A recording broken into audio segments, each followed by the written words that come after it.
Bonsoir, merci d'être avec nous. Bienvenue dans le 20h de France 2. Voici les titres de cette édition spéciale consacrée à l'allocution d'Emmanuel Macron. Le président va donc prendre la parole et dévoiler les nouvelles règles du confinement, le calendrier des réouvertures des commerces, des salles de spectacle, des restaurants, les conditions dans lesquelles nous pourrons fêter Noël. Nous évoquerons ces choix avec nos éditorialistes. Emmanuel Macron devrait également évoquer la vaste opération de vaccination que le gouvernement s'apprête à lancer, un défi logistique inédit qui doit commencer dans quelques semaines. La police mise en cause après l'évacuation violente d'un camp de migrants place de la République à Paris hier soir. Le ministre de l'Intérieur, Gérald Darmanin, saisit la police des polices, l'IGPN.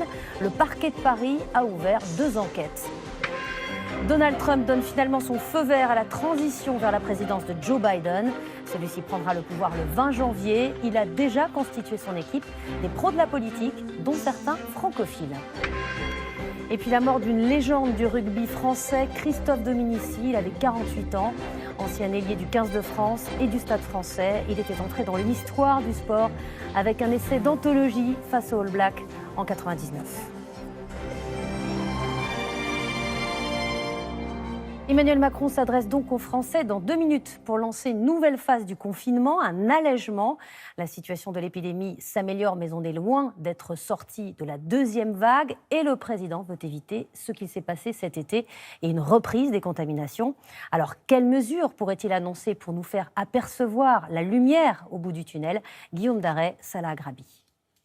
À Rennes, Amiens ou Paris, beaucoup de Français espèrent l'assouplissement de la règle du kilomètre. 1 kilomètre, c'est peut-être un peu juste quand même, mais ça on peut, sans aller à l'autre bout de la France, mais je veux dire, même dans Paris, pouvoir circuler d'un point à l'autre, du nord au sud. Un périmètre de 10 km, ça serait pas mal, ça relâcherait un petit peu. Au cœur des interrogations également, les fêtes de fin d'année. Pourra-t-on oui ou non les passer avec ses proches? Ce serait tragique et démoralisant de passer Noël seul à la maison. J'ai 2 enfants, donc c'est important Noël, ouais, effectivement. Pouvoir voyager, voir sa famille. Le plus important pour moi, c'est le lien familial, les amis. Mon travail, on les voit tous les jours, donc ça va. Ce soir, les plus impatients sont sans aucun doute les commerçants. Réouvrir les commerces à partir du 27, idéalement novembre, voire le 28 novembre. Nous demandons également, et au même titre que tout le commerce en général, qu'à partir du mois de décembre, nous puissions ouvrir tous les dimanches avec des amplitudes horaires supérieures à la normale. Autre question, quand les cérémonies religieuses pourront-elles reprendre? Les enfants pourront-ils bientôt retrouver le chemin des clubs de sport? Quant aux restaurateurs, l'horizon est plus lointain, ils le savent, mais ils demandent un calendrier précis pour se préparer au mieux. Nous sommes en édition spéciale alors qu'Emmanuel Macron va prendre la parole dans quelques instants. Nous analyserons ensuite ses décisions avec nos éditorialistes, Nathalie Saint-Cric, Alexandra Ben Saïd et Damien Mascret. Et puis, nous entendrons les réactions de ceux qui espèrent beaucoup de ces annonces, les commerçants qui pourraient rouvrir ce week-end, les restaurateurs qui craignent de rester fermés au moins jusqu'à la fin de l'année. On part tout de suite à l'Élysée retrouver le président de la République.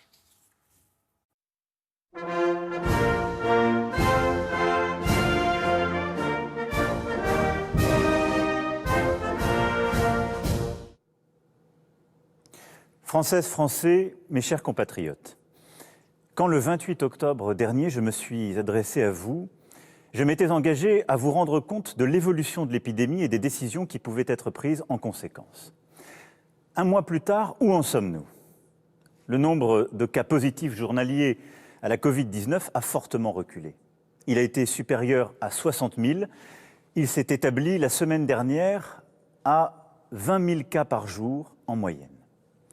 Après avoir atteint 33 500 patients hospitalisés le 16 novembre, soit plus que lors de la première vague, nous avons aussi commencé une lente décrue.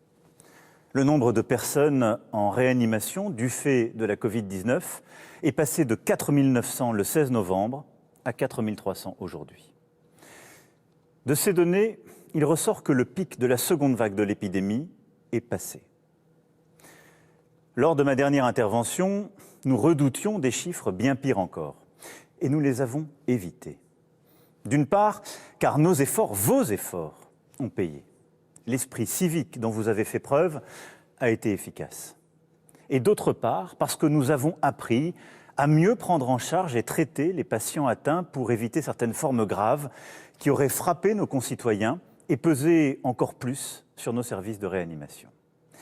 Je veux ici saluer le dévouement des soignants qui, en ville comme à l'hôpital, ont tenu, coopéré, innové, malgré la fatigue et la lassitude. Je salue tous les professionnels, les associatifs, les bénévoles qui ont aussi ici aidé. C'est tous ensemble que nous avons obtenu ces résultats. C'est tous ensemble que nous avons sauvé des vies. Si nous avons réussi à ralentir la circulation du virus, nous ne devons pas perdre de vue nos autres préoccupations sanitaires. Il nous faut d'abord continuer de traiter, parfois de reprendre les soins pour les autres patients. Il nous faut aussi nous préparer à faire face aux conséquences de long terme liées au virus. Des scientifiques et des experts travaillent d'ores et déjà avec l'assurance maladie à un suivi de long terme des malades de la Covid-19. Je demande aussi au gouvernement de préparer une stratégie pour prendre en compte les conséquences psychologiques de la pandémie et des différents confinements. Je sais en particulier combien les personnes âgées, à domicile comme dans les maisons de retraite, combien les personnes en situation de handicap ont souffert et souffrent encore de leur isolement et combien nous devons les accompagner dans la durée. Il nous faut enfin redoubler de vigilance pour prévenir et répondre aux violences faites aux femmes et aux enfants durant cette période de confinement.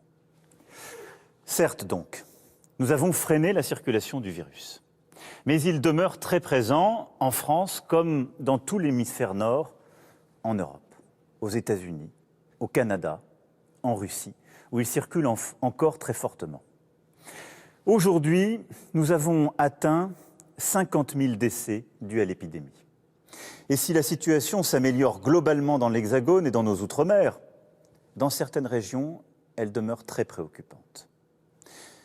Nous avons encore devant nous plusieurs semaines pour atteindre les objectifs que j'avais fixés qui permettent de contrôler l'épidémie et donc de stabiliser le nombre de contaminations autour de 5 000 personnes par jour et d'avoir entre 2 500 à 3 000 personnes en lit de réanimation. Aussi, je m'adresse à vous ce soir pour vous dire qu'il nous faut poursuivre nos efforts. Quels sont nos objectifs ? Sauver des vies au maximum, maîtriser l'épidémie, tout en prenant en compte à chaque fois au mieux les autres malades, l'isolement de certains, notre économie et ce qui fait la vie. L'éducation, la culture, le sport, notre art de vivre. Adapter la réponse au territoire, en particulier pour nos Outre-mer, où des plans spécifiques par territoire seront prévus. Pour ce faire, il nous faut continuer pendant plusieurs semaines à éviter nombre d'activités dans des lieux clos qui accélèrent la diffusion du virus et limiter au maximum les rassemblements. À partir de là, je veux pouvoir ce soir nous fixer un cap, un calendrier et esquisser des perspectives. Une nouvelle étape s'ouvrira à partir du samedi 28 novembre matin. Il y a d'abord ce qui ne va pas changer. Le confinement adapté et donc le système de l'attestation resteront en vigueur car c'est ce qui nous a permis d'obtenir ces bons résultats. Il faudra donc continuer à rester chez soi, à télétravailler quand cela est possible, à renoncer aux réunions privées, aux rassemblements familiaux et à tous les déplacements non nécessaires. Mais dès samedi prochain matin, plusieurs changements seront réalité. D'abord, les déplacements pour motif de promenade ou activité physique en extérieur seront désormais permis dans un rayon de 20 km et pour 3 heures. Les activités extrascolaires en plein air seront à nouveau autorisées. Pour les cultes, les offices seront à nouveau permis dans la stricte limite de 30 personnes. Enfin, et je sais combien l'attente est grande et combien cela participe à notre quotidien, à la vie de nos centres-villes, de nos centres-bourgs, enfin donc, tous les commerces pourront rouvrir et les services à domicile reprendre, mais dans le cadre d'un protocole sanitaire strict qui a été négocié avec l'ensemble des professionnels que je veux ici remercier. Les commerces et les services pourront donc rouvrir, selon ces règles, jusqu'à 21 h au plus tard. Les librairies, les disquaires, les bibliothèques et archives pourront aussi rouvrir dans ces conditions. La deuxième étape ce sera le 15 décembre. Le 15 décembre, si nous sommes bien arrivés autour des 5000 contaminations par jour et environ 2500 à 3000 personnes en réanimation, nous pourrons alors franchir un nouveau cap. Alors, le confinement pourra être levé. Nous pourrons donc à nouveau nous déplacer sans autorisation, y compris entre régions, et passer Noël en famille. Il faudra au maximum limiter les déplacements inutiles. Souffler et se retrouver, oui, mais j'en appelle à votre sens des responsabilités. Il ne s'agira pas à coup sûr de vacances de Noël comme les autres.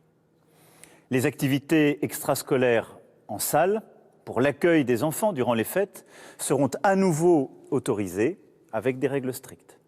Les salles de cinéma, les théâtres, les musées pourront reprendre leur activité, toujours dans le cadre des protocoles sanitaires qui ont été négociés. Et un système d'horodatage permettra d'organiser les représentations en fin de journée.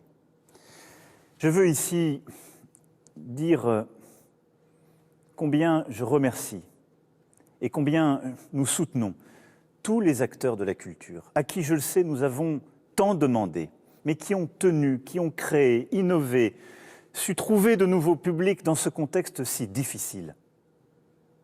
Nous avons besoin d'eux. Nos concitoyens ont besoin, en effet, de pouvoir avoir une vie, si je puis dire, et des activités au maximum, mais la culture est essentielle à notre vie de citoyenne et de citoyen libre.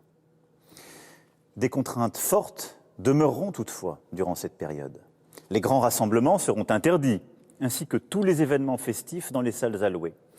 Tous les lieux qui, comme les parcs d'attractions, les parcs d'exposition, sont susceptibles de rassembler un grand nombre de personnes venant de régions différentes, resteront fermés. De même, les bars, les restaurants, les discothèques ne pourront rouvrir leurs portes, malheureusement, durant cette période. Concernant les stations de sport d'hiver, une concertation a été engagée par le gouvernement avec les élus locaux et les professionnels. Les décisions seront finalisées très prochainement, mais il me semble toutefois impossible d'envisager une ouverture pour les fêtes et bien préférable de privilégier une réouverture courant janvier dans de bonnes conditions. Nous nous coordonnerons sur ce point avec nos voisins européens. La logique de toutes ces décisions est la même. Au maximum, limiter toutes les activités qui multiplient les rassemblements, conduisent les gens à se rassembler sans protection dans des lieux clos et permettre progressivement de rouvrir les activités où l'on peut se protéger et où les distances, où les gestes barrières sont possibles. Partout sur le territoire, durant cette période, donc à partir du 15 décembre, un couvre-feu de 21h à 7h du matin sera mis en place. Nous pourrons circuler librement les soirs des 24 et 31 décembre pour partager ces moments en famille, mais les rassemblements sur voie publique ne seront pas tolérés. Durant toute cette période, vous aurez un rôle central pour notre réussite collective. Les réunions privées doivent au maximum limiter le nombre d'adultes ensemble dans une même pièce à un même moment. Et nous devons tous veiller à respecter les règles sanitaires entre nous pour protéger chacun. L'étape suivante sera pour le 20 janvier. En effet, à cette date, nous aurons le recul suffisant au retour des fêtes de fin d'année. Vous le savez, il nous faut toujours une quinzaine de jours pour voir exactement les conséquences de la modification de nos comportements. Et donc, c'est autour du 20 janvier que nous pourrons alors prendre, si cela est possible, de nouvelles décisions d'ouverture. Si le nombre de contaminations demeure en dessous de 5000 cas par jour, les salles de sport et les restaurants pourront rouvrir et le couvre-feu pourra être décalé. Les lycées, qui bien souvent aujourd'hui fonctionnent par demi-classe, pourront à ce moment-là être pleinement rouverts avec la totalité des élèves présents durant les cours. 15 jours plus tard, ce sont les universités qui pourront reprendre les cours avec là aussi une présence physique de tous les élèves. Nous ferons ainsi le point tous les 15 jours sur la situation sanitaire et déciderons alors si nous pouvons prendre des mesures supplémentaires d'ouverture ou si, au contraire, il nous faut revenir en arrière pour prévenir tout nouvel emballement de la propagation du virus. Car nous devons tout faire pour éviter une troisième vague, tout faire pour éviter un troisième confinement. Pour cela, et durant les mois qui viennent, nous avons 3 outils entre nos mains. Le premier, c'est l'esprit de responsabilité de tous. Nous ne sommes pas, vous n'êtes pas passifs durant cette crise. Nous avons tous un rôle à jouer. Durant les congés de fin d'année, nous allons tous retrouver nos proches. Nous nous en réjouissons évidemment, et tous dans ces moments-là. Nous sommes tentés de baisser la garde, de relâcher la pression. Mais si nous ne voulons pas subir demain un troisième confinement, nous devons redoubler de vigilance. Protégeons nos proches, en particulier les plus vulnérables. Portons le masque, y compris à la maison lorsque nous sommes avec des amis ou avec des parents qui n'habitent pas au quotidien avec nous. Veillons à ne pas être trop nombreux à table. Appliquons scrupuleusement tous les gestes barrières. Se laver les mains, respecter les distances, aérer toutes les heures les pièces. C'est du bon sens et de l'exigence, mais chacun de nous a entre ses mains une partie de la solution. Notre second outil, c'est la stratégie tester, alerter, protéger, soigner, que nous sommes en train de réorganiser pour la rendre beaucoup plus efficace.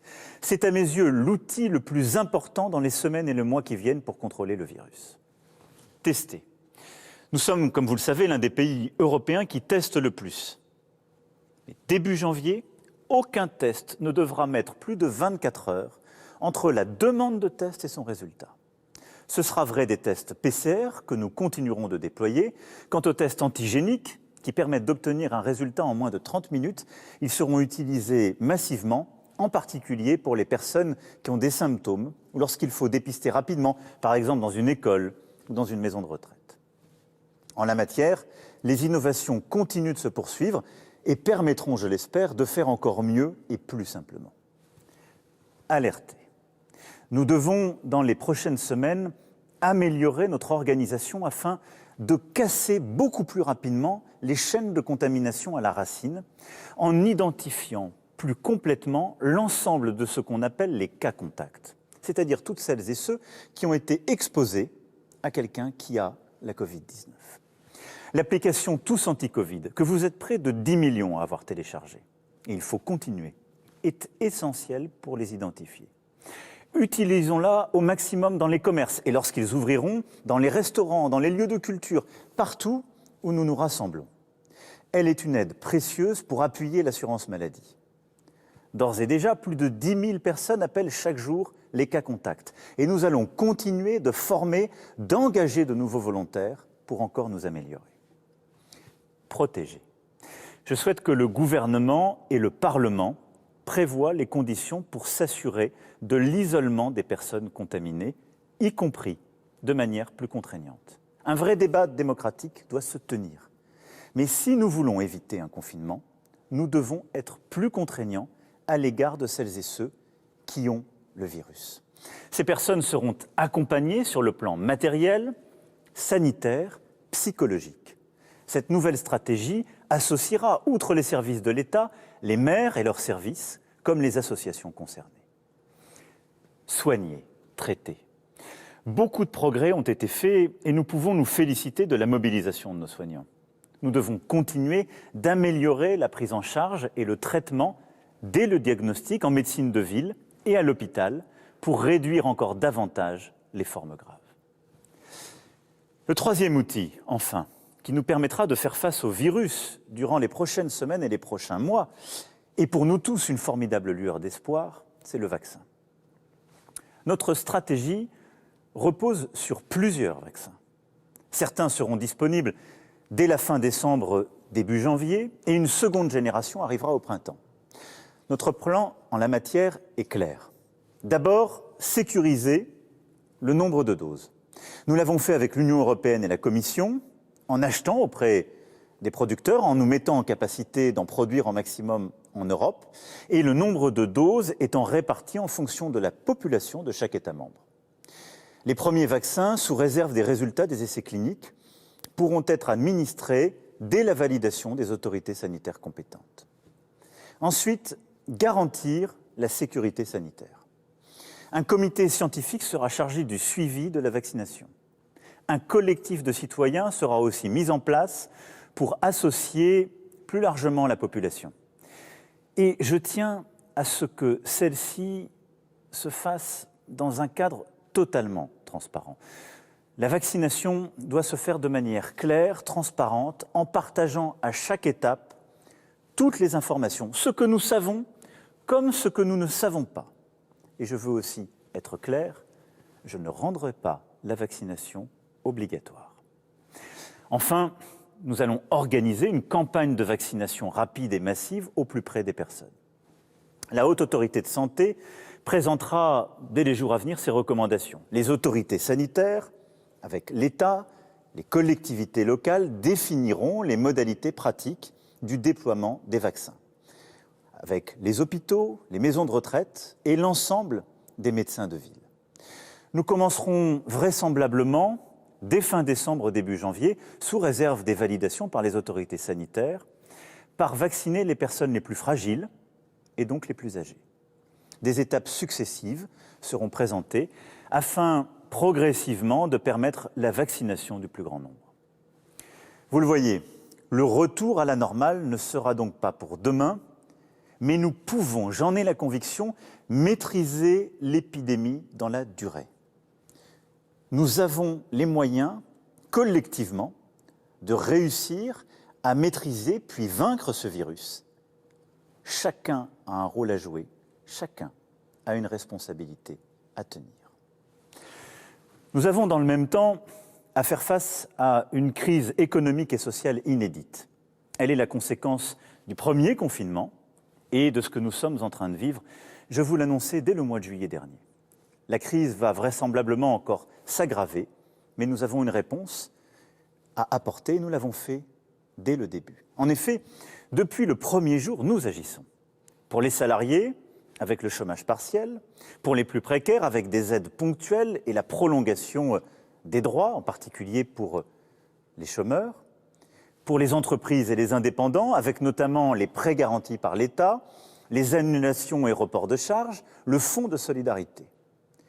Quoi qu'il en coûte n'a pas seulement été une formule, mais bien des actes et une réalité.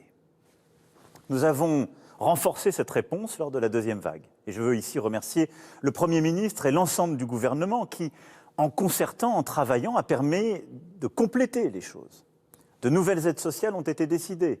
150 € seront versés en fin de semaine aux bénéficiaires du RSA et de l'allocation de solidarité spécifique, aux étudiants boursiers et aux jeunes de moins de 25 ans non étudiants touchant les allocations logement. 100 € par enfant seront versés pour les familles bénéficiant des APL. Au total, 4 millions de familles et 1 300 000 jeunes seront aidés. Les aides aux entreprises ont été significativement renforcées en décalant les échéances des prêts garantis par l'État, en exonérant à nouveau des charges, en augmentant à 10 000 € le fonds de solidarité, notamment pour ceux à qui, indépendants, commerçants, entreprises, nous avons demandé, j'en ai conscience, beaucoup d'efforts, beaucoup de sacrifices, alors même qu'ils craignaient de perdre le fruit d'une vie de travail. Ils sont tous essentiels, tous, à la vie de notre nation. Dès les prochains jours, nous allons encore compléter ces aides. En plus des dispositifs déjà existants, les restaurants, les bars, les salles de sport, les discothèques, tous les établissements qui resteront fermés administrativement se verront verser, quelle que soit leur taille, 20% de leur chiffre d'affaires de l'année 2019, si cette option est préférable pour eux aux 10 000 € du fonds de solidarité. Je sais les sacrifices que nous avons demandés à beaucoup de ces entrepreneurs. Je sais combien nos restaurateurs, les entrepreneurs que nous avons fermés administrativement, veulent surtout travailler. Ils ne veulent pas être aidés. Ils veulent pouvoir continuer à se lever tôt le matin et à faire ce qui est leur travail et en même temps leur passion. J'ai conscience du sacrifice que nous leur demandons. C'est pourquoi nous allons apporter cette aide encore exceptionnelle jusqu'au 20 janvier prochain, je l'espère, date à laquelle nous pourrons les réouvrir. Les saisonniers, les extras qui n'ont plus d'engagement depuis des mois, les précaires qui travaillent les années précédentes mais ne retrouvent plus d'emploi, les jeunes qui n'arrivent à trouver ni emploi étudiant ni premier emploi, trouvons une réponse exceptionnelle à leur situation. Le gouvernement présentera cette réponse dans les prochains jours. Le plan « Un jeune, une solution » fera l'objet de moyens accrus et j'invite tous les jeunes à se renseigner sur la plateforme prévue à cet effet. Toutes ces décisions sont le fruit de larges consultations menées par le Premier ministre et son gouvernement avec les partenaires sociaux, les élus locaux, les forces politiques. Elles sont éclairées par la science. Il y a certes beaucoup de choses que nous ne maîtrisons pas, mais j'assume pleinement les décisions que je vous expose aujourd'hui. Et j'assume de les prendre pour vous protéger au maximum dans ce contexte exceptionnel. Mes chers compatriotes, j'ai conscience de vous avoir donné beaucoup de détails ce soir. Mais je pense que c'était nécessaire pour vous permettre de vous figurer dans les prochaines semaines comment nous allons nous organiser si chacun nous tenons notre rôle. Il y a toujours beaucoup d'incertitudes. Et il nous faut garder en la matière beaucoup d'humilité, ce virus nous l'a appris. Mais je ferai tout ce que je peux pour me battre à vos côtés, pour vous protéger et réussir à maîtriser cette épidémie. Cette épreuve qui dure depuis bientôt 1 an est difficile pour chacun de nous. Et nous ne sommes pas au bout. Et je ne veux pas que nous nous laissions aller ni à la résignation, ni à la colère. Je suis optimiste, car toute crise comporte une part de progrès, une part d'espérance. Regardez comme ces 9 derniers mois nous ont permis aussi de réussir ce que longtemps nous avions pensé impossible. Nous avons su rendre notre État plus efficace pour faire face à l'urgence sanitaire comme économique. Nous avons collectivement transformé l'hôpital, notre système de soins. Nous nous sommes appuyés sur le numérique pour rapprocher les commerçants des citoyens dans les territoires, pour continuer à travailler, à apprendre, à soigner. Nous avons fait preuve d'une capacité d'innovation, d'un sens de l'inventivité qui seront décisifs pour construire le futur et affronter les crises qui viennent.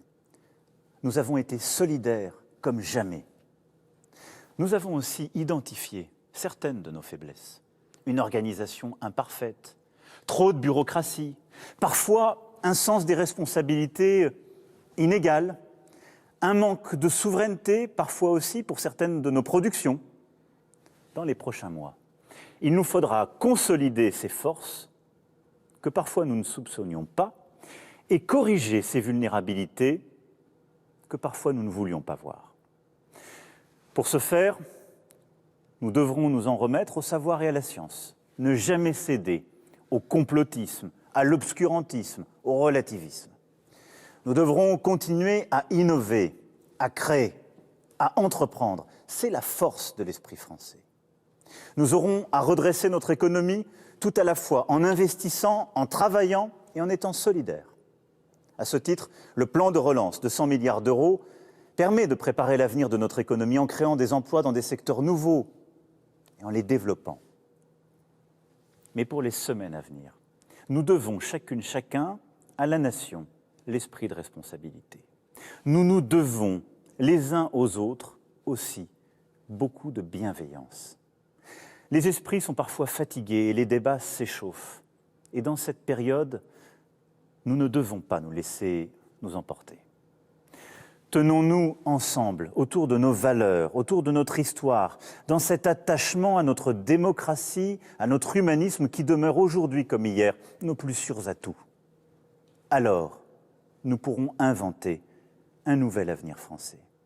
Mes chers compatriotes, une nouvelle fois, nous serons, j'en ai la certitude, au rendez-vous des défis des semaines et des mois qui viennent. Notre génération a ensemble à vaincre cette épidémie, à affronter le terrorisme, à affronter la crise climatique et celle des inégalités. Aujourd'hui, nous tenons ensemble. Demain, nous vaincrons ensemble.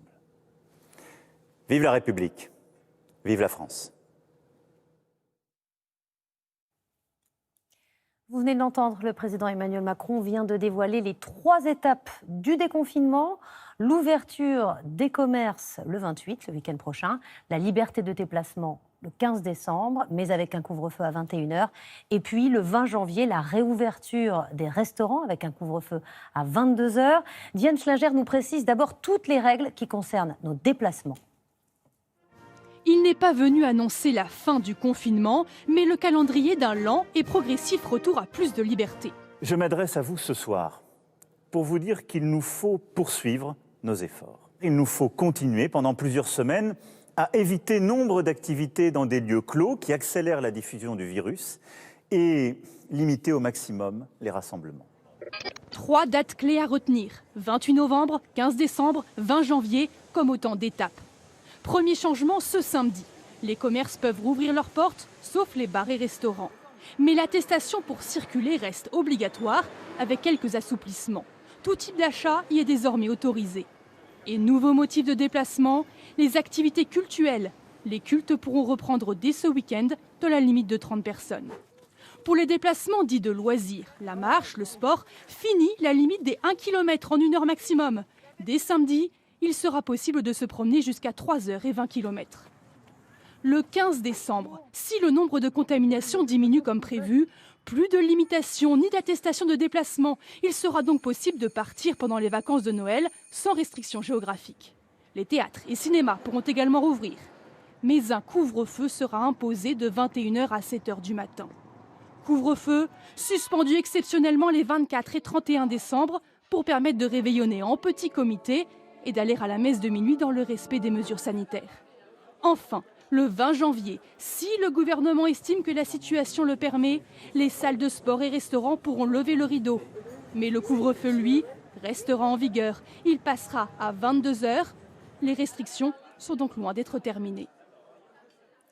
Nathalie, le déconfinement n'est pas encore pour le week-end prochain, mais on est à peu près sûr de pouvoir passer Noël en famille. C'était l'objectif absolu. C'était l'objectif absolu, même si tout le monde n'était pas d'accord au gouvernement. Emmanuel Macron finalement a tranché. Il y aura et le 24 et le 31, ce qui veut dire qu'on pourra tous bouger. Si on en a envie, il n'y aura pas de limitation de 50, 200, 500 km.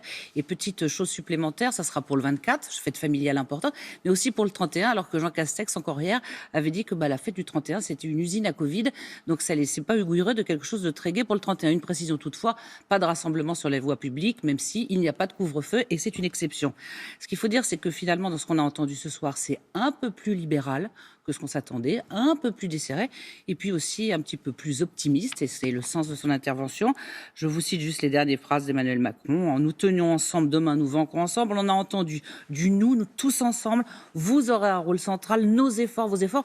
En gros, il n'y a pas le gouvernement qui sert et les Français qui sont infantilisés, et c'est peut-être important parce que beaucoup commençaient à considérer bien que l'exécutif avait tendance à prendre les Français un peu pour des enfants. Tel est le sens de ce nouveau pacte.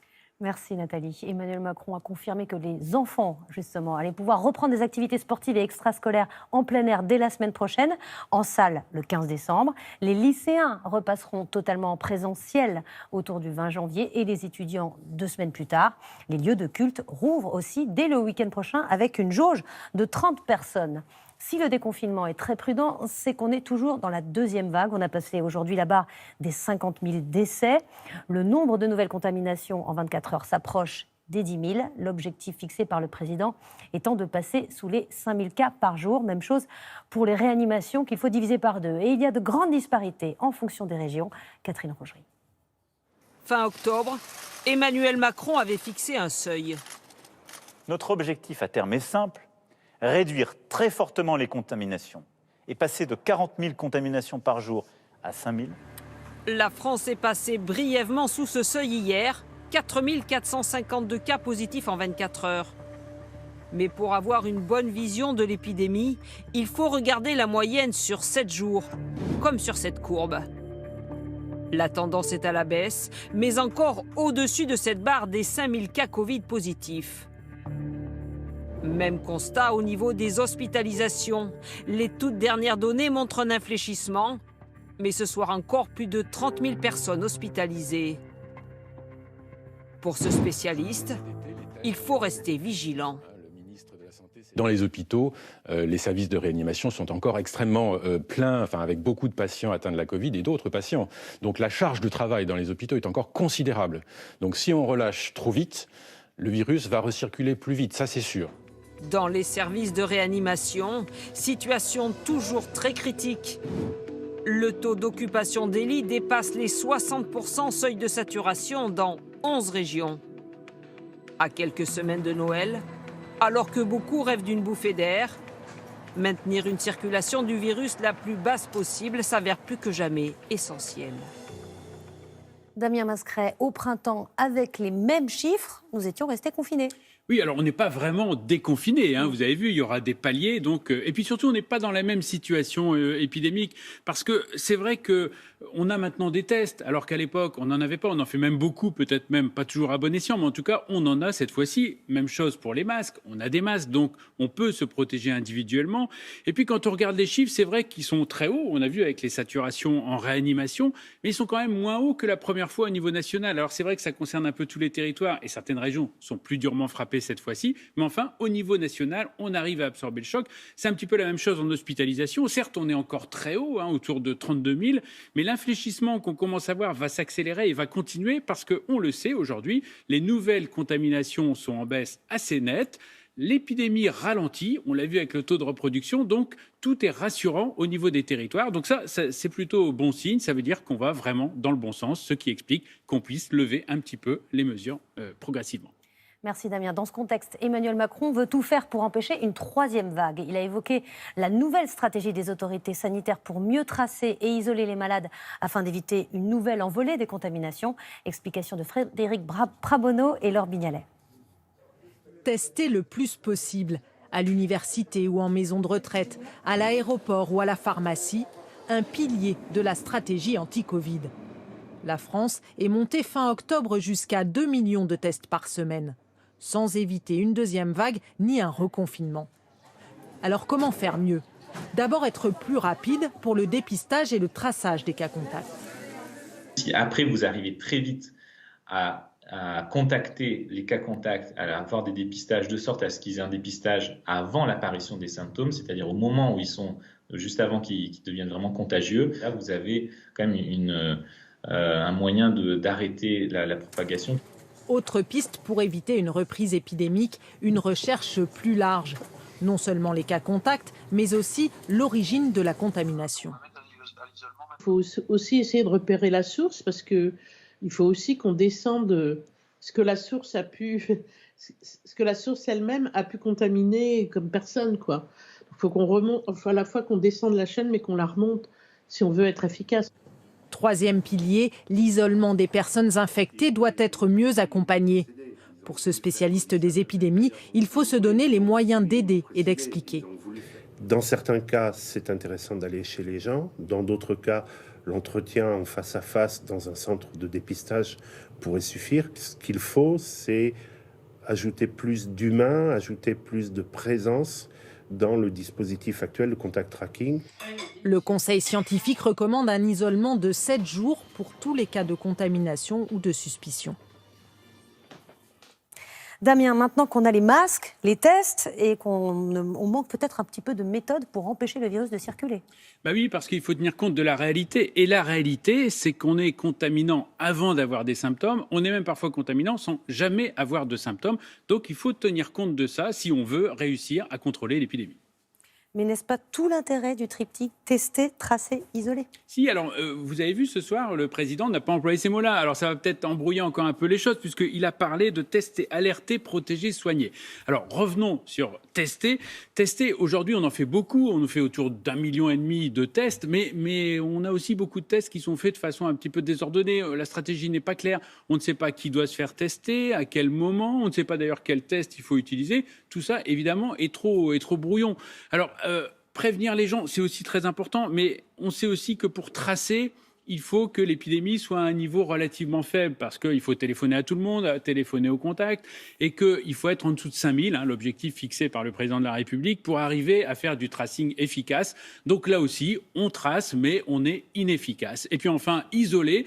Là, il y a une petite inquiétude ce soir parce que c'est vrai que le président a parlé de sévérité, mais on a beaucoup d'inquiétudes en maladies infectieuses quand on parle de maladies contagieuses parce qu'on sait que quand il y a beaucoup de contraintes derrière un test, eh bien les gens parfois ne font pas le test. Et ça, évidemment, c'est la catastrophe. Attendons de voir quelle déclinaison va en faire Jean Castex dans 2 jours. Alors, le président a également évoqué la campagne de vaccination qui doit débuter fin décembre. Une vaste opération qu'il va falloir réussir et qui nécessite une grosse logistique. Comment cela va-t-il se passer ? Jules Longchamp, Anne-Christine Roth et Guillaume Michel. Depuis des semaines, leur production en masse a démarré. Les vaccins contre le Covid-19. Et ce soir, pour la première fois, Emmanuel Macron a livré des détails sur la campagne de vaccination en France. Pour nous tous, une formidable lueur d'espoir, c'est le vaccin. Notre stratégie repose sur plusieurs vaccins. Et je veux aussi être clair, je ne rendrai pas la vaccination obligatoire. Des vaccins non obligatoires proposés entre fin décembre et début janvier, à destination en priorité des personnes âgées. Une décision logique et très attendue par ce médecin. Ça permet, encore une fois, aux gens de se projeter. Pour nous, soignants au niveau des hôpitaux, ça nous donne aussi une perspective très claire sur la façon dont on va pouvoir gérer, pendant les mois qui viennent, l'activité dont on sait qu'elle va être intense. Un déploiement des vaccins qui intervient quelques heures seulement après l'annonce de l'Union européenne qui fournit la France des nouvelles commandes auprès du laboratoire américain Moderna. Il s'agit du 6e contrat que nous passons avec une société pharmaceutique. Nous mettons ainsi en place l'un des portefeuilles de vaccins contre le Covid-19 les plus complets au monde. Au total, les 27 pays membres se partageront 1,9 milliard de doses pour tenter d'enrayer l'épidémie. 15% devraient être redistribués à la France, soit près de 295 millions de doses. Dans les prochains jours, les vaccins devraient continuer d'être livrés, mais tous attendent encore la validation de l'Agence européenne des médicaments. Et on retrouve Valérie Astruc en direct de l'Élysée. Valérie, le président Macron s'engage dans cette opération qu'il doit réussir. Il sera jugé sur son succès, y compris s'il espère faire un second mandat. Oui, et de l'aveu même d'un proche du président, les 3 mois qui vont suivre seront décisifs pour la fin du quinquennat et donc pour la présidentielle. Premier objectif, éviter les erreurs du premier déconfinement, d'où la stratégie par palier. Un 3e vague serait dévastatrice sur le plan politique. Les Français en ont ras-le-bol du stop and go. Ils sont fatigués, me confie un responsable de la majorité. 2e objectif, réussir la campagne vaccinale. Et là encore, ne pas refaire les erreurs du passé, c'est-à-dire les masques et les tests. Et au-delà de ces 2 objectifs, n'oublions pas la crise économique et sociale. Les situations dramatiques se multiplient. Les syndicats craignent que la cocotte minute explose. Emmanuel Macron joue donc très gros pour cette nouvelle période qui s'ouvre. Merci Valérie. Voilà pour les sujets sanitaires de l'intervention du président. Voyons à présent les annonces qui concernent l'économie. Et d'abord, la réouverture des magasins dès le week-end prochain. À l'approche de Noël, elle peut se révéler vitale pour beaucoup de commerces. Mais le nouveau protocole est encore plus contraignant, bien entendu, que le précédent. Reportage à Toulouse d'Isabelle de Lyon et David Bress. Dans ce salon de coiffure, chaque cliente aura droit à un accueil individualisé. On l'accueille. Elle passe par le gel hydro qu'on lui met dans la main pour bien se désinfecter les mains. Ensuite, on l'installe à un poste de travail qui a été en amont désinfecté. Mais la distanciation sociale va être accentuée par la règle des 8 mètres carrés par client. Ici, le salon en compte 70 et la coiffeuse fait ses calculs. Donc le 8 mètres carrés, moi, il me semble que ça va être très difficile à gérer. 70 divisé par 8. Divisé par 8. Si on ne compte pas les employés. En sachant qu'on est 6 collaborateurs, ça fait en moyenne un client par collaborateur, donc c'est ça. 8 clients à la fois au lieu de 14, elle a dû alléger son carnet de rendez-vous. Il y a des espaces pour justement que ça se passe mieux dans l'organisation du salon. Avec ses 5 employés actuellement en chômage partiel, elle va donc élargir ses horaires d'ouverture. Cette date de Noël fait qu'on ne va pas pouvoir gérer tout le monde, mais on va faire notre maximum sur des ouvertures le lundi, alors que ce n'était pas le cas avant. Dans sa boutique de vêtements, Sarah Pellegrin n'a aucune crainte quant au respect des gestes barrières. À Noël, habituellement, il touche, il se passe devant, il ressort. Depuis mai, on sent qu'il y a 2 personnes par portant, quand il y a beaucoup de monde. Puis après, il va peut-être y en avoir une là, puis après une là. Ils arrivent à se gérer tout seuls quand même. Dans ces 40 mètres carrés, elle pourra accueillir 5 clients. Nous espérons que lorsque le gouvernement dit 1 personne par 8 mètres carrés, on compte une famille, un couple, au moins avec un enfant, puisque c'est ça les achats de Noël, c'est quand même d'aller acheter en boutique en famille. Elle attend samedi avec impatience, car la période de Noël représente 40% de son chiffre d'affaires annuel. Les salles de sport et les restaurants, qui sont des lieux où l'on doit retirer son masque, vont rester fermés jusqu'au 20 janvier, dans près de 2 mois. Et encore, si la situation sanitaire le permet. On retrouve Denis Sébastien en direct de Lyon pour recueillir la réaction du restaurateur Fabrice Bonneau. Oui, Anne-Sophie, Fabrice Bonneau, restaurateur ici dans le centre de Lyon. Pas de réouverture avant le 20 janvier pour votre restaurant. Vous êtes déçu, j'imagine? Alors la déception est grande, je ne comprends pas cette décision. Nous qui avons appliqué les règles depuis la première heure, nous sommes les bons petits soldats, nous avons tout appliqué, à savoir que dans nos métiers, c'était pas facile d'appliquer toutes ces contraintes qui nous ont été demandées. J'entendais le président tout à l'heure qui disait protéger, on se protège. Nous, dans nos lieux, nous protégeons notre clientèle. C'est pour ça que je ne comprends pas cette décision. Une décision qui intervient à un moment crucial pour vous, le moment des fêtes de fin d'année? Oui, ce sont des mois très importants, bien évidemment. Ce sont des mois de trésorerie où nous devons faire de la trésorerie pour anticiper sur les mois plus difficiles, peut-être à venir en début d'année. En même temps, le président a annoncé une aide, 20% du chiffre d'affaires de 2019. Ça peut vous aider à passer ce cap? Alors j'écoute les aides qui nous sont souvent annoncées à droite et à gauche. Souvent, quand on regarde, les aides ne parlent pas à tout le monde. Et quand on gratte un petit peu, on ne rentre pas dans les cases. Donc c'est toujours difficile. J'aimerais entendre et écouter justement ces aides qui nous sont apportées. J'aimerais y croire. Voilà, Anne-Sophie, la réaction d'un restaurateur à Lyon à cette annonce. Pas de réouverture pour les restaurants avant le 20 janvier prochain.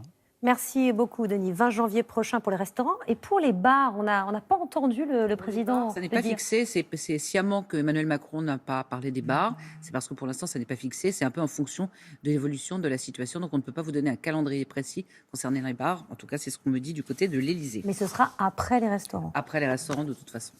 Emmanuel Macron a évoqué le cas des stations de ski, estimant qu'il n'était pas raisonnable de les ouvrir pour les fêtes. Le Premier ministre avait donné rendez-vous dans une dizaine de jours pour fixer une date. Les salles de spectacle, les théâtres, les cinémas fermés depuis près de 4 semaines vont pouvoir rouvrir, mais pas tout de suite, le 15 décembre, avec la fin du confinement. Mais évidemment, il y aura des contraintes, un protocole et un couvre-feu. Nicolas Lemarinier, Julien Ababsa, avec notre bureau de Lyon. Au théâtre du Palais Royal à Paris, on attendait des annonces concrètes. Elles sont venues ce soir, mais ce n'est pas tout à fait les mesures espérées par le directeur. Les lieux de spectacle pourront rouvrir dans 3 semaines, seulement le 15 décembre. Le président de la République évoque un système d'eurodatage dont les modalités paraissent floues au directeur du théâtre. Il y a cette question d'eurodatage, je ne sais pas ce que ça veut dire. Donc pour le moment, je ne sais rien. Vous vouliez de la clarté ? Je voulais de la clarté, pour le moment, j'en ai pas. Ce cinéma indépendant de Lyon est comme un vaisseau fantôme depuis 4 semaines. Les salles obscures avaient connu un rebond de fréquentation pendant les vacances de la Toussaint, brutalement stoppé par le second confinement. Françaises, Français, mes chers compatriotes. Le directeur a découvert ce soir les annonces du président de la République. Pour lui, un délai de 3 semaines avant la réouverture le 15 décembre, cela paraît raisonnable. Les distributeurs de films, pour mettre un film à l'affiche, ne peuvent pas le faire du jour au lendemain. Ils ont besoin d'un certain temps pour communiquer, pour faire la pub, etc. Et on considère qu'il faut au moins 3 semaines. Donc ça donne ce délai de 3 semaines pour pouvoir ouvrir les cinémas le 15 décembre. Donc effectivement, c'est un cap. Dans les prochains jours, le gouvernement donnera des précisions sur les modalités de réouverture pour tous les lieux de spectacle. Alexandra Ben Saïd, le président a été soumis à de fortes pressions des commerçants, du monde de la culture, des restaurateurs. Il faut dire qu'on n'est plus dans la parenthèse du printemps. Cette fois, de nombreux professionnels risquent de mettre la clé sous la porte. Oui, parce que justement, ils ont subi le confinement 1 et auparavant, certains avaient subi, en effet, dans leur perte d'exploitation, le conflit sur les retraites. Il y a eu une grève. D'autres, je pense, au magasin de vêtements, il y avait eu les gilets jaunes. Donc là, ils sont arrivés encore plus affaiblis. Il y a eu près de 200 000 commerces non essentiels, et non essentiels, ça les a beaucoup peinés, qui ont été obligés de fermer. Bon, là, ce qu'on comprend, c'est qu'ils vont pouvoir récupérer une partie du chiffre d'affaires sur le mois de décembre. 4 week-ends ouverts avant Noël. Il y aura aussi le Black Friday. Donc pour eux, c'est une satisfaction. Ils voient un peu le bout du tunnel. En revanche, et on l'a entendu dans le reportage, la colère de ce restaurateur, il ne comprend toujours pas. Lui, ça fait 2 mois d'attente. Il n'y aura pas de repas de Noël au restaurant. Et là, 170 000 restaurants, leurs centaines de milliers de salariés. Mais le gouvernement a annoncé, le président de la République a annoncé, en effet, des aides, notamment la prise en charge jusqu'à 20% du chiffre d'affaires pour ceux qui sont fermés administrativement. Alors évidemment, il faut toujours que ça rentre dans des cases, hein. C'est toujours le problème. Et puis il a fait une petite annonce pour les jeunes, pour les saisonniers. Il a promis qu'il y aurait des moyens accrus pour le plan Un jeune, une solution. Et ça, sans doute, jeudi, on en saura plus. Un petit mot du télétravail, c'est toujours le maximum possible. Alors écoutez, je ne me vois pas retourner au bureau avant 2021, c'est toujours l'option. Et ça n'est pas une mesure très contestée, hein. Les chefs d'entreprise ne se plaignent pas vraiment des effets sur la productivité, les salariés non plus. Merci beaucoup Alexandra. On évoquait l'ouverture des commerces pour Noël. Les courses ont déjà commencé, surtout sur le net. Les Français ont d'ailleurs tapé dans leur épargne, parfois aussi pour payer le reliquat de leurs impôts. 1 milliard d'euros est sorti des caisses du livret A et du livret de développement durable et solidaire. C'est moins que les autres années. Anne Sylvain, Benjamin Poulain. Normalement, à cette époque, les Français sont plus dépensiers qu'épargnants. C'est ce que les économistes appellent la décollecte d'octobre. Pour les cadeaux des gosses. Les études des enfants. Dans un escalier. Dans des travaux, quoi. Voilà, dans des travaux. Pour payer les impôts, pour payer plein de choses. Les gens, ils ont du mal à y arriver, surtout ceux qui sont à 80% de leur salaire. C'est même la première fois que les Français ont recommencé à piocher dans leurs économies depuis des mois. Mais cette décollecte n'est que d'1,10 milliard en moins sur le livret A et le livret de développement durable, 2 fois moins que l'an dernier.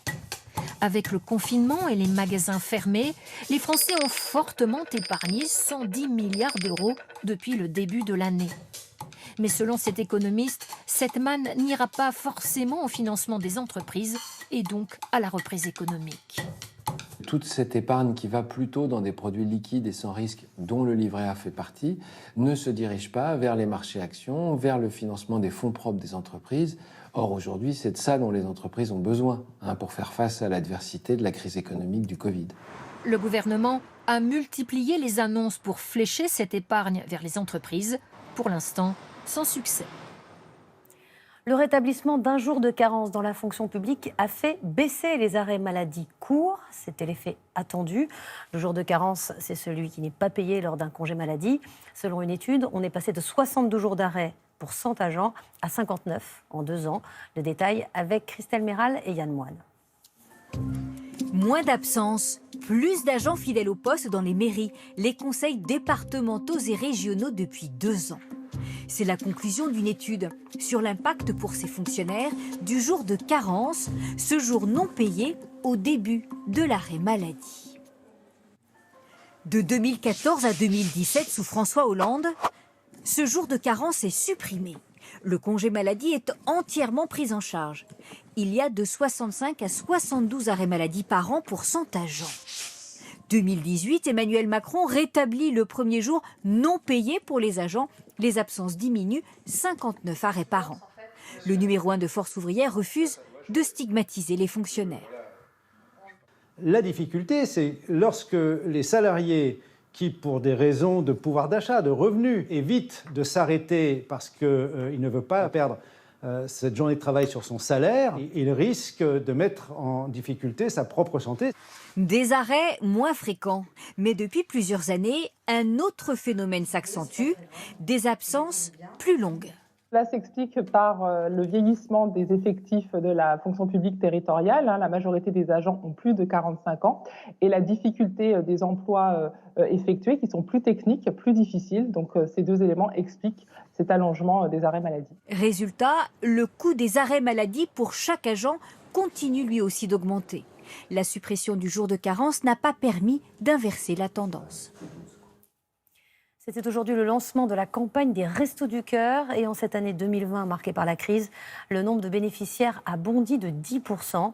Selon le président de l'association, la moitié des bénéficiaires des Restos du Cœur ont moins de 25 ans. Le profil des bénévoles a également changé. Reportage à Marseille d'Alexandre Allais et Christophe Larocca. Je vais prendre des sacs, on va les faire dedans. Pour qu'il faut qu'on dégage, là, autrement on ne sort plus là.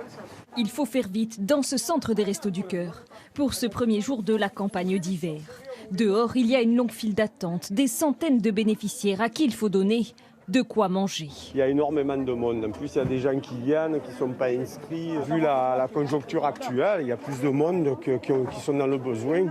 Dans ce quartier le plus pauvre de Marseille, le nombre de bénéficiaires a explosé cette année. 600 familles inscrites, l'équivalent de 2200 personnes. Ces bénévoles sont débordés. On ne peut pas inscrire toutes les familles qui viennent nous demander. On ne refuse pas, en fait on a une liste d'attente. Là pour la campagne d'hiver on avait une liste d'attente de plus de 350 familles. Et c'est pas fini parce que Total, Danone, il va y avoir encore des licenciements, il va y avoir encore des malheureux. Alors pour faire face, il a fallu ouvrir en plus le vendredi et recruter. Ce jeune commercial de 26 ans est arrivé ici il y a 4 semaines. Il profite de son chômage partiel pour donner de son temps aux plus démunis. Moi, j'ai toujours été dans cette envie d'aider les gens, d'aider les autres. Ça a toujours été quelque chose qui était important pour moi. L'hiver arrivé, je me doutais qu'avec en plus ce Covid, etc., ça allait être encore plus dur que d'habitude. Pour l'instant, les denrées ne manquent pas. Grâce aux dons, aux invendus, aux aides européennes, 2 tonnes de nourriture arrivent ici chaque semaine. On a les pizzas, on a de la viande, on a les yaourts, on a les camemberts. On a pas mal de choses à donner. De quoi vivre pour cet étudiant étranger en informatique. La première fois qu'il vient au Resto du Cœur, faute d'avoir trouvé un emploi en temps de crise. J'ai un peu d'argent que m'envoient mes parents de temps en temps de l'étranger, mais rien de plus, quoi. Il va y avoir du lait, des pâtes, des conserves. Donc ça me fera la semaine, 10 jours à peu près. La moitié des bénéficiaires a moins de 25 ans cette année. Une génération qui n'a pas connu Coluche, mais qui sait très bien aujourd'hui tout ce qu'il représente. Venons-en à cette évacuation violente d'un camp de migrants hier soir, place de la République à Paris. Une opération marquée par des violences, des coups de matraque, des dérapages. Le ministre de l'Intérieur, Gérald Darmanin, a réclamé des explications au préfet de police de Paris et un rapport de l'IGPN, la police des polices. Le parquet a ouvert 2 enquêtes pour violence. Charlotte Gillard, Baptiste Lègle. C'est des êtres humains, vous ne pouvez pas les traiter comme des animaux. Des réfugiés évacués par la force. Dispersion sans ménagement hier soir, place de la République, où plusieurs centaines de migrants venaient de s'installer avec leurs tentes à l'appel d'associations pour dénoncer l'absence de solution de relogement. Les coups fusent de part et d'autre. Des élus venus en soutien, comme le député de la France Insoumise Éric Coquerel, sont bousculés. Des gens pacifiques, il y a un député, ils n'en ont rien à faire de blesser un député. C'est ça qui vient de se passer. Dans les rues adjacentes, c'est la course-poursuite. Sur cette vidéo, on voit cet homme en blanc encerclé par les forces de l'ordre. Alors qu'il s'enfuit, ce policier lui fait un croche-pied. Derrière, un autre agent donne des coups de matraque à des personnes qui ne semblent pas opposer de résistance. Des images qui ont choqué jusqu'au ministre de l'Intérieur. Gérald Darmanin a réagi dans la nuit. Je viens de demander un rapport circonstancié sur la réalité des faits au préfet de police d'ici demain midi. Un rapport qui a conduit à la saisie de la police des polices. L'IGPN a 48 heures pour rendre ses conclusions. Plusieurs syndicats de la profession regrettent que cette intervention ait été menée par des agents non spécialistes du maintien de l'ordre. Les policiers et les gendarmes se sont retrouvés dans une situation qui n'est pas facile, il faut le dire aussi, où des gens ne sont pas forcément enclins à obtempérer sur des injonctions. Ils sont aussi manipulés par d'autres qui leur donnent des mauvais conseils. Le parquet de Paris a ouvert une enquête pour violence par personne dépositaire de l'ordre public. Et en ce moment même, place de la République, plusieurs centaines de personnes se sont rassemblées pour protester contre cette évacuation violente. Notez que le ministre de l'Intérieur, Gérald Darmanin, sera demain matin l'invité des 4 vérités. Vous vous souvenez sans doute de l'affaire Théo, ce jeune d'Aulnay-sous-Bois, grièvement blessé lors d'un contrôle en 2017. Les policiers ont été mis en examen pour violence volontaire. La défenseure des droits, Claire Hédon, réclame aujourd'hui des poursuites disciplinaires contre eux. Elle leur reproche une accumulation de manquements et notamment d'avoir plusieurs fois isolé Théo pour le frapper. Jean-Michel Blanquer a-t-il créé un syndicat lycéen pour soutenir ses propres réformes? C'est la conclusion de 2 enquêtes de Mediapart et Libération sur le syndicat Avenir Lycéen. Un syndicat qui aurait touché 65 000 € de subventions dépensées dans des restaurants et hôtels de luxe. À l'Assemblée, Jean Castex est monté au créneau aujourd'hui pour défendre son ministre. Emmanuel Lacarde, Claire Vérov et Régis Maté. C'est une image qui pose la question d'un lien peut-être privilégié avec le ministre. 4 lycéens reçus personnellement cet été par Jean-Michel Blanquer. 4 élus du très jeune syndicat Avenir Lycéen, inconnu il y a 2 ans. Cette proximité supposée a mis le ministre sous le feu des questions des députés cet après-midi. Le ministre de l'Éducation nationale a-t-il manipulé un syndicat lycéen? Ce serait faire insulte aux lycéens que de penser qu'ils peuvent être des marionnettes d'un ministre. Ils se sont engagés, Ils ont d'ailleurs, je crois, des opinions politiques très diverses. Et ils étaient en faveur de la réforme du lycée, ce qui, à mes yeux, n'est pas criminel. Retour en décembre 2018. Les lycéens sont dans la rue contre la réforme à venir du bac et de Parcoursup. Les blocages se multiplient. C'est à ce moment-là qu'apparaît Avenir Lycéen, un nouveau syndicat qui soutient les réformes. Sur cette photo, prise quelques mois plus tard, Claire-Anne Dufour. À 17 ans, elle est la première présidente d'Avenir Lycéen. Avec le recul, elle a le sentiment d'avoir été manipulée et garde gravé ce souvenir du jour de son élection. Lorsqu'on a gagné les élections au Conseil supérieur de l'éducation, en sortant du dépouillement, j'ai le directeur général de l'enseignement scolaire, le numéro 2 du ministre, qui m'a dit « Yes, Claireanne, on a gagné ». Et j'ai vraiment eu l'impression qu'il était plus heureux que moi. De son côté, l'un des fondateurs d'Avenir Lycéen affirme « À aucun moment, notre association n'a été utilisée à des fins politiques ». Le ministère avait accordé 65 000 € de subventions aux syndicats quelques mois après l'élection. Selon une enquête de Mediapart, plusieurs milliers d'euros auraient été utilisés indûment pour des frais de représentation. Le syndicat s'est engagé à rembourser ces sommes. La Haute Autorité de Transparence de la Vie Publique a saisi la justice d'un possible abus de confiance du ministre des PME, Alain Griset. Il avait placé les 130 000 € de son syndicat de patrons sur son propre PEA en 2019 pour les faire fructifier. Il ne l'a pas déclaré à la HATPV en devenant ministre. Il a depuis remboursé. Une autre enquête a été ouverte par le parquet de Lille. Aux États-Unis, Donald Trump a enfin autorisé son administration à lancer la transition avec Joe Biden, même s'il continue de contester les résultats de l'élection présidentielle. Joe Biden va maintenant pouvoir récupérer des fonds, plus de 6 millions de dollars. Il a déjà commencé à constituer son équipe, une équipe très professionnelle et francophile. Agnès Varamian, Fabien Fougère. Coup de théâtre hier soir. Les médias américains sont en direct. Une lettre de l'Agence fédérale de la transition vient de parvenir à l'équipe de Joe Biden. L'administration Trump le reconnaît comme le prochain président. L'Agence de la transition reconnaît officiellement que Joe Biden a gagné. Donald Trump vient de donner son feu vert à la transition après 20 jours de résistance. Dans un tweet, le président dit qu'il va continuer à se battre, mais que dans l'intérêt du pays, il demande que le nécessaire soit fait selon les protocoles. En fait, le président a cédé après un nouveau revers. Dans l'après-midi, le Michigan a validé officiellement la victoire de Joe Biden, une défaite de trop, analyse la presse. Ils n'ont fait que perdre. Et selon les conseillers de la Maison-Blanche, c'est la fin, ils ont épuisé leur recours.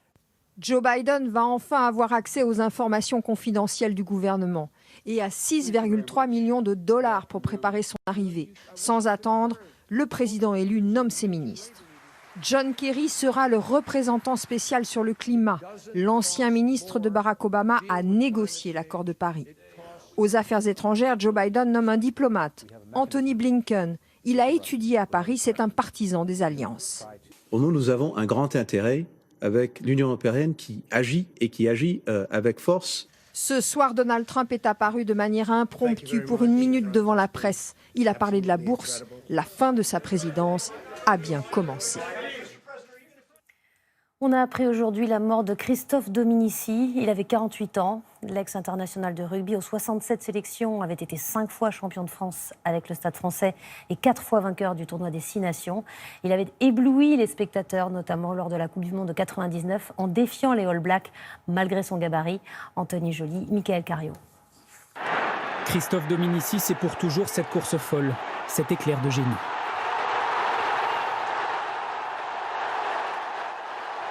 Ce jour d'octobre 99, Dominici et les siens éliminent les All Blacks en demi-finale de Coupe du Monde, le plus grand exploit de l'histoire du rugby français. Tout un pays se prend alors d'amour pour ce petit gabarit.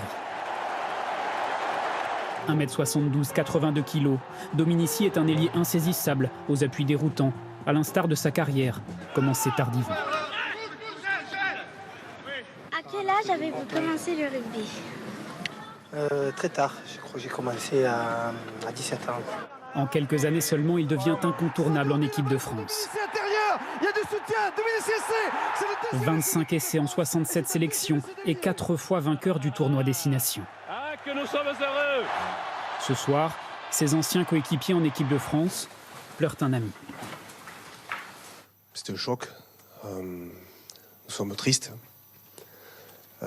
Christophe Domi, c'est une légende de notre sport. Il a porté le maillot bleu avec tellement d'énergie, tellement de passion. Selon une source judiciaire, Christophe Dominici aurait mis fin à ses jours cet après-midi. Il avait 48 ans. Je vous propose de revenir sur les annonces du président au début de ce journal avec l'ouverture des commerces dès le week-end prochain, la fin du confinement le 15 décembre, mais avec un couvre-feu de 21h à 7h. Les restaurants et salles de sport vont devoir, elles, attendre jusqu'au 20 janvier pour ouvrir leurs portes. Julien Nény nous résume l'intervention du président. Les annonces les plus importantes d'Emmanuel Macron ce soir concernent les déplacements. Objectif du chef de l'État. Je veux pouvoir ce soir nous fixer un cap, un calendrier et esquisser des perspectives. Dès ce samedi, fini les sorties d'1 heure maximum à 1 km de chez soi. Ce sera désormais 3 heures au plus à 20 km de son domicile. Cette nouvelle règle doit s'appliquer jusqu'au mardi 15 décembre. Après cette date, si l'épidémie continue de reculer, retour de la libre circulation en journée, mais un couvre-feu sera instauré entre 21h et 7h du matin. Nous pourrons donc à nouveau nous déplacer sans autorisation, y compris entre régions, et passer Noël en famille. Souffler et se retrouver, oui, mais j'en appelle à votre sens des responsabilités. Il ne s'agira pas à coup sûr de vacances de Noël comme les autres. Autre annonce très attendue du président ce soir à propos des commerces dits non essentiels fermés depuis le 30 octobre. Enfin donc, tous les commerces pourront rouvrir et les services à domicile reprendre, mais dans le cadre d'un protocole sanitaire strict. Dès ce samedi aussi, les lieux de culte pourront rouvrir pour 30 personnes maximum. Les cinémas et théâtres attendront le 15 décembre. Ce ne sera pas avant le 20 janvier pour les restaurants et salles de sport. D'ailleurs, toutes les entreprises fermées jusqu'au 20 janvier recevront une nouvelle aide de l'État pour compenser en partie leur perte de chiffre d'affaires. Emmanuel Macron a aussi évoqué les premiers vaccins contre le Covid. Ils devraient arriver en France entre fin décembre et début janvier, assure-t-il, ne seront pas obligatoires et certains Français seront prioritaires. Nous commencerons vraisemblablement dès fin décembre, début janvier, sous réserve des validations par les autorités sanitaires, par vacciner les personnes les plus fragiles et donc les plus âgées. Derrière ces annonces, un espoir clairement affiché ce soir par le président de la République. Nous devons tout faire pour éviter une troisième vague, tout faire pour éviter un troisième confinement. Emmanuel Macron appelle les Français à poursuivre leurs efforts ensemble. C'est la fin de ce journal. Tout de suite, ne manquez pas le retour de Taratata 100% live présenté par Nagui avec notamment Francis Cabrel. Puis 6 à la maison avec Jeanne Chéral et Philippe Torreton. Demain, vous retrouverez Nathaël de Rinxin à 13h. Bonne soirée sur France 2. À demain. Retrouvez toute l'actualité en continu sur France Info, Canal 27.